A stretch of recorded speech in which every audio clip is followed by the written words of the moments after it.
Matthew chapter 10 verse 42. మత్తయి సువార్త 10వ అధ్యాయము 42వ వచనము.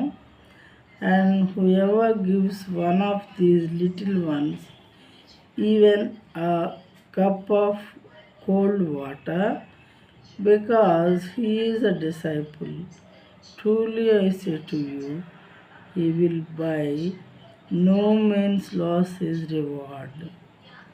మరియు శిష్యుడని ఎవడు ఈ చిన్నవారిలో ఒకనికి గిన్నెడు చన్నీళ్ళు మాత్రము త్రాగనిచ్చునో వాడు తన ఫలము పోగొట్టుకొనడని నిశ్చయముగా మీతో చెప్పుచున్నాను అని దేవుడు చెప్తున్నారు. ప్రియమైన వాళ్ళారా, మరియు శిష్యుడని ఎవడు ఈ చిన్నవారిలో ఒకనికి గిన్నెడు చన్నీళ్ళు మాత్రము తాగనిచ్చును, ఒట్టి వాటర్ కొంచెం దప్పి తీర్చుకోవటానికి వాళ్ళు వచ్చినటువంటి స్వార్థ చేయటానికి వచ్చినటువంటి వాళ్ళని ప్రేమించి గౌరవించి కొంచెం ఒక గ్లాస్ ఆఫ్ వాటర్ కానీ ఇచ్చినట్లయితే దేవుడు ఏం చెప్తున్నారంటే వారి బహుమానం వారు పోగొట్టుకున్నారు.